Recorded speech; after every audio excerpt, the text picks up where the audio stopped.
दोस्तों, जिस्म फरोशी के धंधे में जितनी गोरी चमड़ी होती है उतना ही पैसा ज़्यादा मिलता है। सब नज़रों का धोखा है, सिर्फ नैन नक्श और गोरी चमड़ी का धोखा है।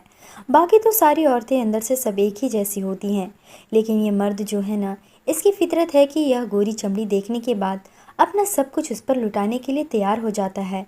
मेरी एक कहानी गाज़ियाबाद के वैश्या बाज़ार से शुरू होती है। मेरी गोरी चमड़ी और मेरी खूबसूरती के एक रात के लिए 5 लाख रुपए तक लोग देने के लिए तैयार हो जाते थे। मेरी यह कहानी सुनकर आपकी रूह कांप जाएगी। मेरा नाम रूबी है। मैं अमरपुर के छोटे से गांव में रहने वाली लड़की थी। मेरे परिवार में माँ बाबा और हम 2 भाई बहन थे। मेरा भाई 15 साल का था। मैं 13 साल की थी। मैं बहुत ही खूबसूरत थी, बिल्कुल दूध की तरह सफ़ेद थी। माँ बाबा हम दोनों भाई बहन से बहुत प्यार करते थे। मेरे बाबा मजदूरी करते थे। मेरे बाबा जो भी कमाते थे उनसे हमारा घर अच्छे से चल जाता था, हमारा गुजारा हो जाता था। मेरे बाबा कहते थे, रूबी तुम इतनी चंचल हो कि तुम्हारी वजह से हमारी ज़िंदगी में रोशनी आ गई है। हम अपनी ज़िंदगी में बहुत खुश थे, लेकिन एक दिन बाबा का एक्सीडेंट हो गया और बाबा हमें छोड़कर इस दुनिया से चले गए। किसी तरह से माँ ने हम दोनों भाई बहनों को संभाला, लेकिन बाबा के जाने के बाद माँ भी बीमार रहने लगी थी। मेरा भाई विनोद, वह भी ज़्यादा बड़ा नहीं था, लेकिन फिर भी वह घर से काम करने के लिए बाहर निकल गया। छोटी मोटी काम करके थोड़ी बहुत पैसे लाता था, जिससे हमारा घर का खर्च चलता था। हम उन्हीं पैसों से गुजारा कर लेते थे। बाबा के जाने के बाद माँ बहुत कमज़ोर हो गई थी। कुछ दिनों बाद माँ भी हमें छोड़कर चली गई। हम दोनों भाई बहन अनाथ हो गए। मेरी एक मौसी थी जो विधवा थी। उसका कोई बच्चा नहीं था। वह अपने घर में बिल्कुल अकेली थी। उन्होंने मुझे अपने पास रख लिया और मेरा भाई विनोद, उसने मुझे समझाया कि तुम मौसी के पास रहना, मैं बाहर जा रहा हूँ, मैं ढेर सारा पैसा कमाऊँगा। मेरा भाई मुझे मौसी के पास छोड़कर बाहर शहर निकल गया। बाहर में गांव के ही पहचान के कुछ लोग काम करते थे। मेरा भाई विनोद उन्हीं लोगों के पास काम करने के लिए चला गया और मैं मौसी के साथ रहने लगी। मौसी भी अकेली थी, उनके यहाँ भी कोई काम करने वाला नहीं था। मुझे नहीं पता था कि मौसी अपना गुजारा कैसे करती थी, लेकिन मौसी के पास रहते हुए मुझे इतना मालूम हो गया था कि मौसी अपना गुजारा बहुत मुश्किल से करती है। मेरे आने के बाद मौसी के खर्च भी बढ़ गए थे। खाना भी मुश्किल से हमें मिलता था। एक चीज़ मैंने देखा था कि मेरी मौसी कभी कभी बहुत ज़्यादा तैयार होकर घर से बाहर निकलती थी। उनके पास पैसे भी नहीं होते थे, लेकिन जब वह घर आती तो उनके पास पैसे होते थे। मैं पूछती थी, मौसी क्या आप कहीं काम करते हैं? तो वह कहती, हाँ, यही समझ लो कि छोटा मोटा काम करती हूँ और जो पैसे आते हैं उसी से हमारा गुजारा होता है। मैं तो इतनी छोटी थी कि मैं कुछ कर भी नहीं सकती थी। खैर, मौसी के साथ किसी तरह हमारा वक्त गुजर रहा था। इस बीच मैंने देखा कि मौसी मुझसे बहुत प्यार करने लगी थी, मेरा बहुत ख्याल करने लगी थी। वह मुझे बहुत ही अच्छी अच्छी चीज़ लाकर खिलाती थी। वह कहती थी, तुम खाओगी तभी तो बड़ी दिखोगी, तुम्हारा सेहत बनेगा तो तुम और भी खूबसूरत लगने लगोगी। मैं उनसे कहती, पर मौसी मुझे बड़ी दिखने की क्या ज़रूरत है? मौसी कहती, बस मैं तुम्हें जो कह रही हूँ वह करो। मैं चाहती हूँ तुम अच्छे से खाओ पियो और इतनी तंदुरुस्त हो जाओ कि बड़ी लड़कियों की तरह दिखो। और ऐसा ही हुआ। मौसी मुझे बहुत अच्छी अच्छी चीज़ें खिलाई पिलाई और मैं 14 साल की उम्र में ही 16 की लगने लगी थी। मेरे शरीर की बनावट बड़ी लड़कियों की तरह दिखने लगी थी। मुझे देखकर कोई भी नहीं कहता कि मैं 14 साल की लड़की हूँ।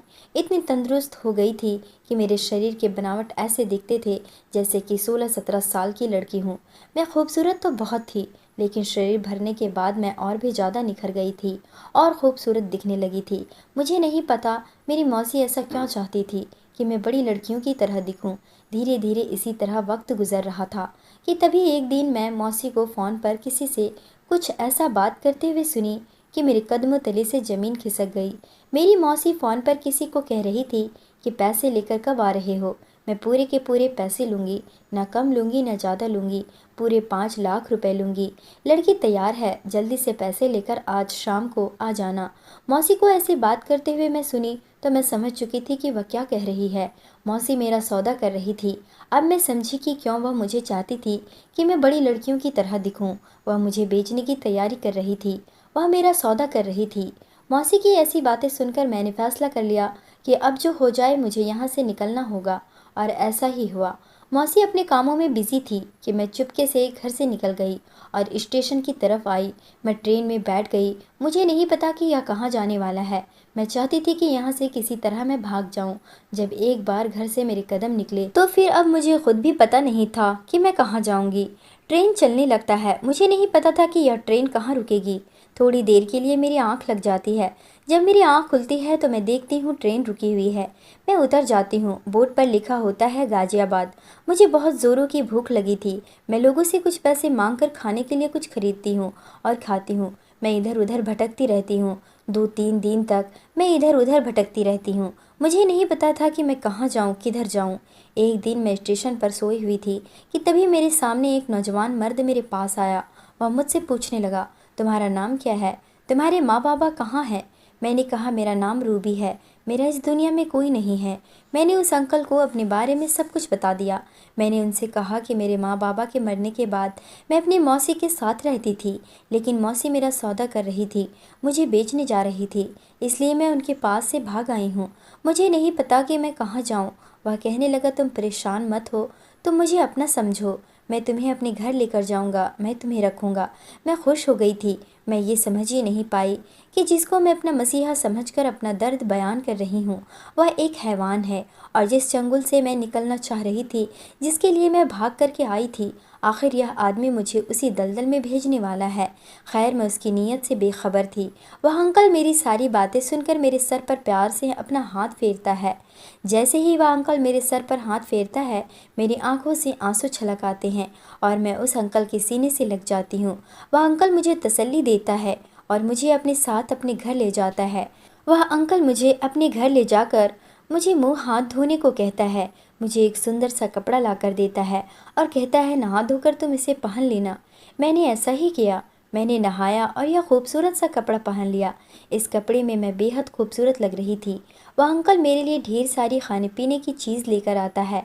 मैं पेट भर कर खाना खाती हूँ और मैं आराम से सो जाती हूँ। सुबह मेरी नींद खुलती है तो मैं देखती हूँ इधर उधर नज़र घुमाकर, तो घर पूरा सन्नाटा होता है। घड़ी पर मेरी नज़र जाती है तो सुबह के 10 बज रहे होते हैं। मैं परेशान हो जाती हूँ क्योंकि वह अंकल मुझे कहीं भी नज़र नहीं आ रहे थे। मैं डर जाती हूँ। तभी मेरी नज़र दरवाजे पर पड़ती है। देखती हूँ बाहर से अंकल और उनके साथ एक औरत आ रही थी। अंकल और वह औरत दोनों घर के अंदर आती हैं। वह अंकल मुझे देखकर कहते हैं, रूबी तुम उठ गई? मैंने कहा, हाँ अंकल, मैं उठ गई। मैं आपको ही ढूंढ रही थी। आप कहाँ चले गए थे?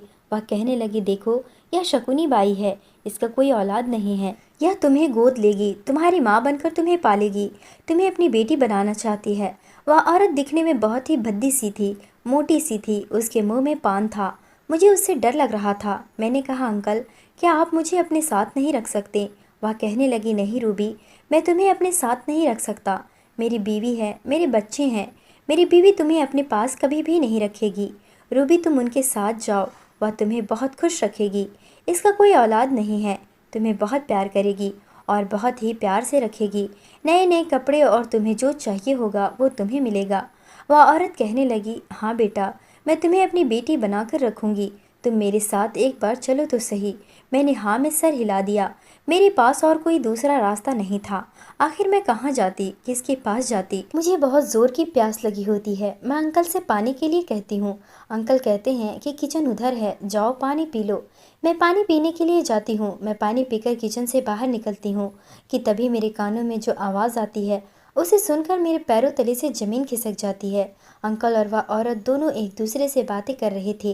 वह औरत उस अंकल से कह रही थी, अरे वाह शंकर, तो इसकी खूबसूरती की जितनी तारीफ़ कर रहा था या तो उससे भी ज़्यादा खूबसूरत है। तूने तो मुझे इस बार खुश कर दिया है। मैं तुमसे इस बार बहुत खुश हुई हूँ। मेरे पास हज़ारों लड़कियाँ हैं, लेकिन इसके जैसे खूबसूरत नहीं है। मैं तुम्हें अभी 3 लाख रुपए देती हूँ। वह औरत अपने पर्स से एक कागज़ का टुकड़ा निकालती है और उस पर साइन करने लगती है और उस आदमी को दे देती है। कहती है, यह लो, तुम्हारे पूरे 3 लाख रुपए का चेक। मैं समझ जाती हूँ कि यह आदमी मुझ पर मेहरबान नहीं था, या तो अपने मतलब के लिए मुझे स्टेशन से उठाकर लाया था। मैं अपनी मौसी के पास से जिसके लिए भागी थी, आखिर में मैं उसी दलदल में गिर चुकी थी। मैं इन दोनों की बातें सुनकर भागने ही वाली थी कि बाहर गाड़ी खड़ी होती है और 2 मर्द होते हैं। वह दोनों मुझे पकड़कर गाड़ी में बिठा देते हैं। वह औरत भी गाड़ी में आकर बैठ जाती है और मुझे भीड़ भाड़ वाले इलाके में ले जाती है। यह जगह बहुत ही गंदी थी। लड़कियां बहुत ही अजीब अजीब कपड़े पहनकर दरवाजे के बाहर खड़ी होती हैं और मर्दों को अजीब अजीब सी गंदी इशारे करती रहती हैं। मैं वह सब देखकर हैरान हो जाती हूँ। वह औरत मुझे गाड़ी से घसीटते हुए उतारती है। मैं कहती हूँ मुझे छोड़ दो, मुझे जाने दो, लेकिन वह मुझे नहीं छोड़ती। मुझे घसीटते हुए एक कमरे में ले जाती है और एक लड़की को आवाज़ देती है जिसका नाम रज्जो होता है। वह औरत कहती है, रज्जो, इस लड़की पर पूरी नज़र रखना। इस लड़की की जिम्मेदारी तुम्हारी है। इसके खाने पीने का हर चीज़ का ध्यान तुम रखोगी। इतना कहकर वह चली जाती है। मैं अपनी किस्मत पर फूट फूट कर रोने लगती हूँ। वह लड़की जिसका नाम रज्जो होता है, वह कहती है, रोना बंद कर दो। रोने से कोई फ़ायदा नहीं है, क्योंकि यहाँ एक बार जो आता है वह यहीं का होकर रह जाता है। यहाँ से निकलने का कोई रास्ता नहीं है। मैं उस पर गुस्सा करने लगती हूँ। वह कहती है, गुस्सा करने से कोई फ़ायदा नहीं है। तुम गुस्सा करके खुद को ही नुकसान पहुँचाओगी। अगर तुम यहाँ से भागने की कोशिश की तो तुम्हें जान से मार दिया जाएगा। अगर अपनी ज़िंदगी चाहती हो तो यहाँ पर शकुनी बाई जैसा कहेगी वैसा करना होगा। वैसे तुम्हारा क्या नाम है? मैंने कहा, मेरा नाम रूबी है। वह कहने लगी, तुम तो बहुत ही खूबसूरत हो और यह खूबसूरती ही तुम्हारी ज़िंदगी का श्राप बन जाएगा। रज्जू मुझसे पूछती है कि तुम्हारी उम्र कितनी हो रही है। मैंने कहा, मेरी उम्र सिर्फ 14 साल है। वह कहती है, पर तुम तो 14 साल की नहीं लगती, तुम तो काफ़ी बड़ी लगती हो। तुम्हारा शरीर देखकर कोई नहीं कहेगा कि तुम इतनी छोटी हो। मैंने उससे कहा कि अब मुझे कोई फ़र्क नहीं पड़ता कि मेरी उम्र कितनी है, मैं छोटी दिखती हूँ या बड़ी दिखती हूँ। किस्मत ने मुझे जहाँ लेकर आया है, समझ जाओ मैं ज़रूरत से ज़्यादा बड़ी हो गई हूँ। जिसको मैं अपना मसीहा समझ रही थी, वही मुझे देह व्यापार में जिस्म फरोशी के बाज़ार में बेच दिया। रज्जू मेरे लिए खाना लाई। वह मुझे खाना खाने को कह रही थी। मैंने खाने को फेंक दिया और मैं मुंह मोड़कर एक कोने में जाकर बैठ गई। तभी अचानक से शकुनी बाई आती है। वह कहने लगती है, यह जिस्म फरोशी का अड्डा है।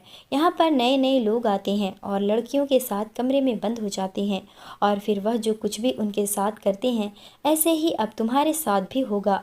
ज़्यादा नान नुकुर करने की ज़रूरत नहीं है, ज़्यादा नाटक करने का नहीं है, और ज़्यादा चीख मचाने की भी ज़रूरत नहीं है। यहाँ के माहौल को अपनी ज़िंदगी में उतार लो और यहाँ के माहौल में रंग जाओ। तुम्हारी नथ उतरवाई की रस्म जल्द ही होगी। जैसे ही कोई अच्छा सा ग्राहक तुम्हारे लिए मिलेगा, तैयार रहना। तब तक तुम 1 दिन या 2 दिन आराम से आज़ाद रह सकती हो। खाओ पियो ऐश करो, कोई दिक्कत नहीं है। और यहाँ से भाग कर जाने की अगर ज़रा सी भी ज़रूरत की या हिम्मत की तो ये जो लोग देख रही हो ना, आसपास में जो मुस्टंडे खड़े हैं ना, वह टांग पर टांग रख करके समझ जाओ मुझे कुछ भी समझ में नहीं आ रहा था कि यह मेरे साथ क्या हो गया है। खैर, मेरी नथ उतरवाई का समय भी आने वाला था। रोज़ दिन यहाँ पर एक से एक ग्राहक आते थे और उन सभी को मुझे दिखाया जाता था, लेकिन मेरी कीमत उस औरत ने इतनी लगाई थी कि अब तक मैं जितने भी ग्राहक आए थे वह लोग उतनी कीमत नहीं दे पा रहे थे, इसलिए मुझे अभी तक किसी ने हाथ भी नहीं लगाया था। लगभग इसी तरह वक्त गुजर रहा था। इसी तरह 1 हफ्ता गुजर गया और वह दिन भी आ गया जिस दिन मुझे कोई हाथ लगाता। एक सरफिरा आदमी इस कोठे पर कदम रखा। रज्जो मुझे लेकर उस सरफिरे आदमी के पास चली गई। वह मुझे देखते के साथ ही बोल पड़ा कि मैं दूंगा इसकी कीमत पूरे 5 लाख रुपए। जाओ, इस लड़की को ले जाओ और इसे दुल्हन की तरह सजाकर मेरे पास ले आओ। उसकी ऐसी बातें सुनकर तो मेरे हाथ पैर कांपने लगे। ऐसा लग रहा था कि अब मेरी दुनिया लूटने वाली है। अब मेरा कुछ भी मेरा नहीं रहेगा, मेरा सब कुछ उजड़ने वाला है। वह 48 साल का नौजवान हट्टा कट्टा मर्द था। मैं अपनी किस्मत को कोस रही थी। मुझे दुल्हन की तरह सजाकर कमरे में बिठा दिया गया था। मेरे हाथ पैर कांप रहे थे। तभी सामने वह आदमी दिखाई दिया। वह कमरे में आया और उसने दरवाज़ा बंद कर दिया। मैं डर से बिस्तर पर से उठकर खड़ी हो गई। वह कहने लगा, अरे तुम उठकर खड़ी क्यों हो गई? बैठी रहो, तुम इतनी डर क्यों रही हो? मैंने कहा, साहब आप मेरे करीब मत आना। वह कहने लगा, अच्छा तो मैंने तुम्हारी इतनी कीमत अदा की है, उसका क्या? तुम्हें पता है मैंने वह रकम क्यों दी है? तुम्हारे साथ एक रात गुजारने के लिए। मैंने कहा, साहब मेरे साथ ऐसा कुछ मत करना, मैं यह सब बर्दाश्त नहीं कर पाऊंगी, मुझसे यह सब नहीं होगा। वह कहने लगा, सब कुछ हो जाएगा, तुम कोशिश तो करना। तुम तो बच्चों की तरह डर रही हो। अगर तुम्हें यह सब करना ही नहीं था तो फिर इस जगह पर आई ही क्यों हो? मैंने कहा, साहब मैं यहाँ पर अपनी मर्जी से नहीं आई हूँ, मुझे यहाँ पर ज़बरदस्ती लाया गया है। वह पूछने लगा, तुम्हें यहाँ पर किसने लाया है? मैंने कहा, साहब मैं बहुत ही छोटे से गांव में रहती थी। मेरे माँ बाबा के मरने के बाद मेरी मौसी ने मुझे अपने पास रखा। उन्होंने मुझे बेचने की कोशिश की तो मैं उनके पास से भागकर इस शहर में आ गई। लेकिन किस्मत की मारी मेरी किस्मत में जिस्म फरोशी के बाज़ार में आना लिखा हुआ था, इसलिए मैं ना चाहते हुए भी जिस्म फरोशी के बाज़ार में पहुंच गई। मेरी उम्र महज 14 साल हो रही है। साहब, मैं इस काबिल नहीं कि मैं इन सब को बर्दाश्त कर सकूं। मुझ पर रहम खाओ। मैं उस आदमी के पैरों में गिर गई और गिड़गिड़ाने लगी। मुझे एक उम्मीद थी कि शायद वह मुझे छोड़ दे, लेकिन वह तो यह जानकर खुश हो गया कि मैं कम उम्र लड़की हूँ। वह कहने लगा, फिर तो तुम्हारे साथ और भी मज़ा आएगा। दिखने में तो तुम बहुत ही खूबसूरत हो, लगता नहीं है कि तुम इतनी छोटी हो। वैसे भी मुझे 14-15 साल की लड़कियां ही बहुत पसंद आती है। देखो, तुम ज़्यादा परेशान मत हो। बस पहली पहली बार तुम्हें तकलीफ़ होगी, लेकिन फिर बहुत मज़ा आएगा। मैंने उनके सामने हाथ जोड़े, उसके पैर पड़े, लेकिन उसने मुझे अपने पैरों से उठाकर बेड पर लेटा दिया। मैं चीख रही थी, मैं चिल्ला रही थी, लेकिन मेरी चीख पुकार सुनने वाला कोई नहीं था। उसने भी मुझ पर ज़रा भी रहम नहीं खाया। उसने पूरी रात मुझे दबोचे रखा। मेरा बिस्तर खून से लथपथ हो चुका था। सुबह मेरी ऐसी हालात थी कि मैं बिस्तर से उठने के भी काबिल नहीं थी। वह इंसान नहीं, हैवान था। वह अपना काम किया और चलता बना। मैं इतनी कमज़ोर, इतनी लाचार हो गई कि मुझे चलने के लिए भी बैसाखियों की ज़रूरत पड़ गई। शकुनी बाई ने रज्जू को कह दिया कि इसको नहला धुलाकर इसको 4-5 दिन तक आराम करने के लिए छोड़ दो। मुझे कुछ दिनों के लिए आराम करने के लिए छोड़ दिया गया, लेकिन इन 4-5 दिनों के बाद मैं जैसे ही ठीक हुई, फिर से मुझे इस धंधे पर बिठा दिया गया। फिर से मेरे पास ग्राहक आने लगे। हर कोई मेरे साथ अपनी रात गुजारना चाहता था। अब तो मेरी आदत हो चुकी थी इन सब को सहन करने की, इन सब को बर्दाश्त करने की। धीरे धीरे वक्त इसी तरह गुजरता गया और 5 साल बीत गए। इन 5 सालों में मैंने बहुत कुछ बर्दाश्त किया था। कहीं ना कहीं मुझे उम्मीद होती थी कि शायद कोई मुझे यहाँ से कोई निकाल कर ले जाए। इन 5 सालों में ऐसा कोई नहीं था जो मुझे यहाँ से निकाल ले जाता। खैर, अब मैं 19 साल की हो चुकी थी। रज्जो, जो मेरी बहुत अच्छी दोस्त बन चुकी थी, मेरा नाम भी बदल चुका था। मैं पूरी तरह से बदल चुकी थी। मुझे बेली कहकर सब पुकारते थे। लेकिन एक बात थी, इन 5 सालों में मैंने यहाँ अपना एक अलग ही जगह बना लिया था। सब मुझे बहुत प्यार करते थे।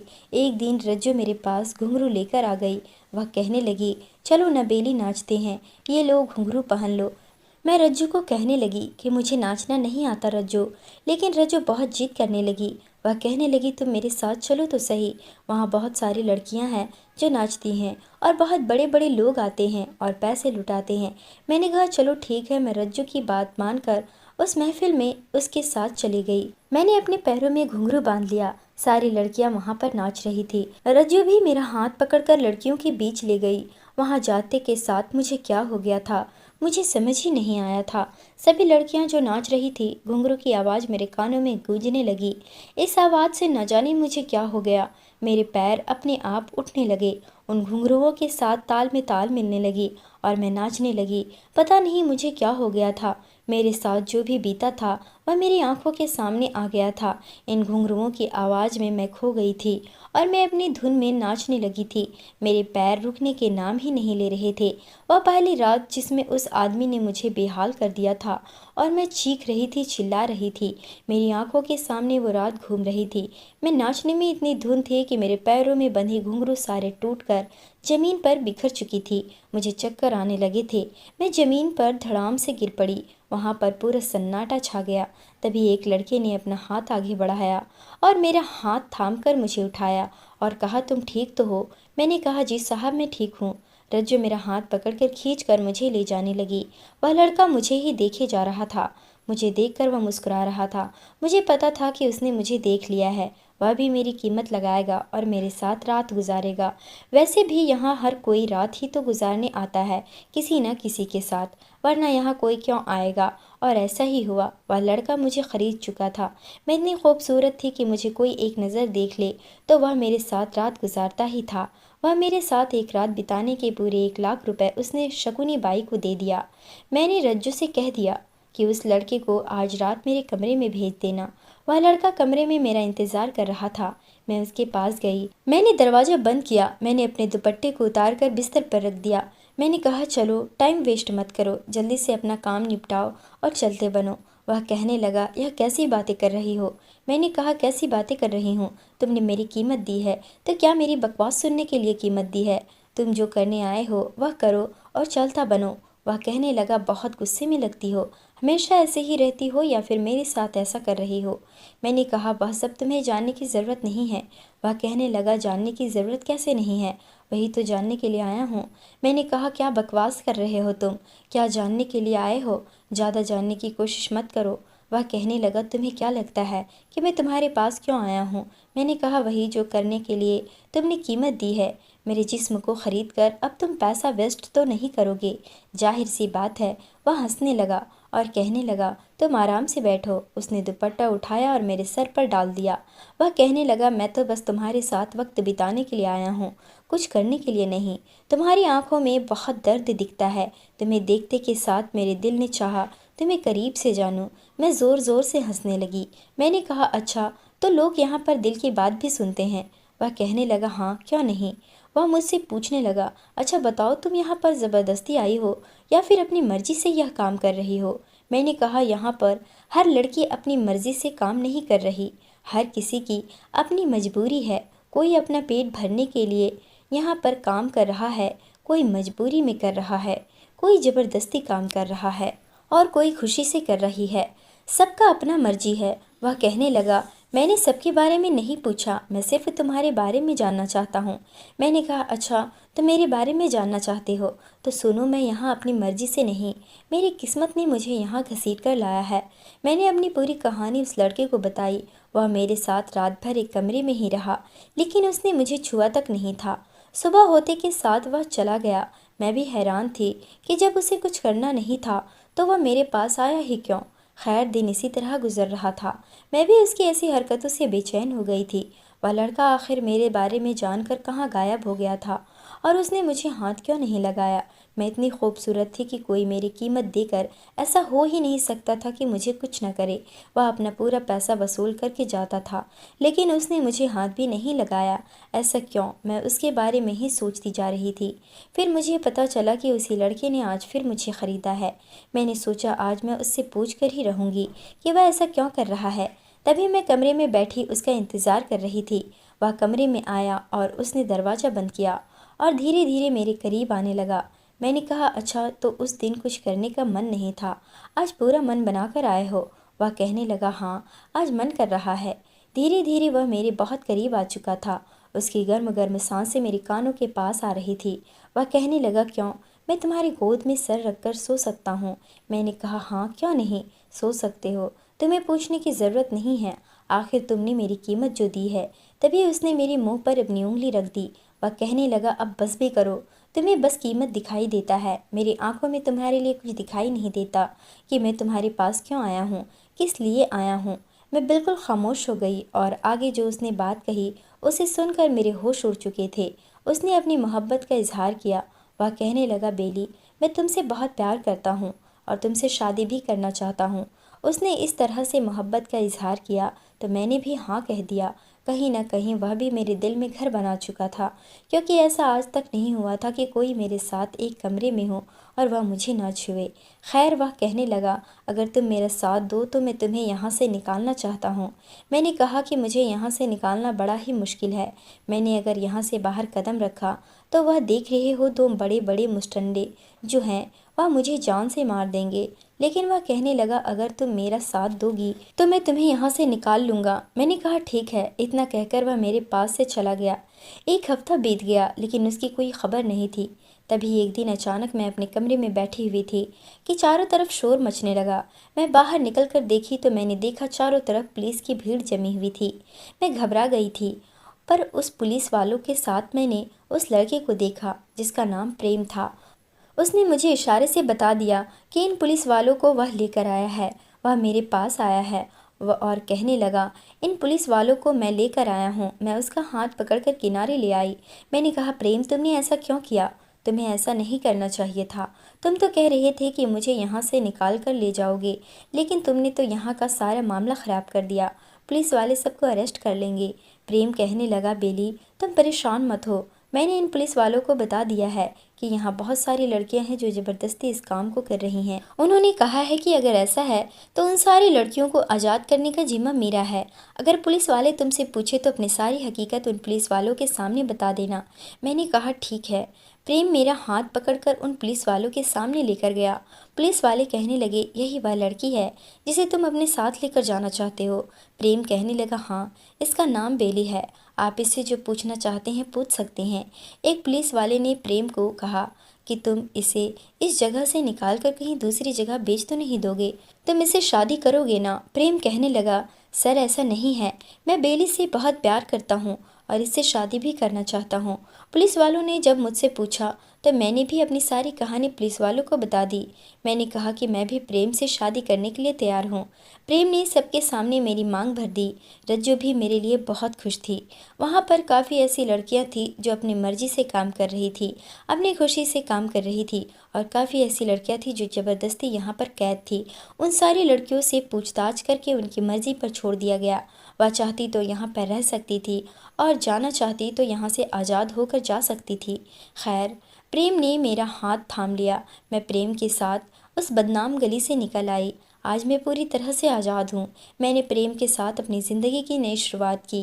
प्रेम का भी इस दुनिया में कोई नहीं था, वह अनाथ था। हम दोनों अपनी ज़िंदगी हंसी खुशी से बिता रहे थे। एक दिन प्रेम ने कहा, बेली, मैं तुम्हें एक दोस्त से मिलवाना चाहता हूँ। मैंने कहा ठीक है, पर बेली नहीं, मेरा नाम रूबी है, तुम मुझे रूबी कहकर पुकारा करो। प्रेम मुझे सीने से लगा लिया। प्रेम कहने लगा, अच्छा ठीक है, पहले मेरी बात तो सुनो। मैं तुम्हें किसी से मिलवाना चाहता हूँ। मेरा जिगरी दोस्त जिसे मैं तुमसे मिलवाना चाहता हूँ, वह भी अनाथ है। उसका भी इस दुनिया में कोई नहीं है। बस एक बहन थी, लेकिन उसका भी कोई पता नहीं। वह बेचारा भी किस्मत का मारा है। अपनी बहन को उसने कहाँ कहाँ नहीं ढूंढा, लेकिन वह कहीं नहीं मिली। मैंने कहा, अच्छा कोई बात नहीं, आप अपने दोस्त को घर पर बुला लो और देखना, मैं भगवान से प्रार्थना करूंगी कि उसकी बहन जल्द से जल्द उसे मिल जाए। दूसरे दिन प्रेम जब अपने दोस्त के साथ घर पर आया तो मैं उस इंसान को देखकर हैरान हो गई, क्योंकि यह कोई और नहीं, यह तो मेरा भाई था, मेरा अपना भाई जो शहर गया हुआ था। मेरे भाई ने भी मुझे देखकर सीने से लगा लिया। हम दोनों भाई बहन फूट फूट कर रोने लगे। उसने कहा, मैंने तुम्हें कहाँ कहाँ नहीं ढूंढा, मैंने मौसी से कितनी लड़ाइयाँ की, लेकिन उसने तुम्हारे बारे में कुछ भी नहीं बताया। तुम कहाँ थी, किस हाल में थी? मैंने अपने भाई को सब कुछ बता दिया। मेरा भाई अपने आप को कोसने लगा। वह कहने लगा, मुझे तुम्हें छोड़कर जाना ही नहीं चाहिए था। लेकिन मैंने कहा, भाई जो हो गया उसे भूल जाओ। अब प्रेम मेरी दुनिया है, मैं प्रेम के साथ बहुत खुश हूँ। भाई ने मेरे सर पर हाथ फेरा और प्रेम को भी गले से लगा लिया। प्रेम और हमारी शादी को 1 साल बीत गए। मेरा बहुत ही खूबसूरत सा बेटा हुआ, जिसका नाम मैंने अमन रखा। मैं और प्रेम अमन के साथ बहुत खुश हैं। दोस्तों, कहानी कैसी लगी कमेंट करके ज़रूर बताएं। वीडियो को लाइक और चैनल को सब्सक्राइब ज़रूर करें।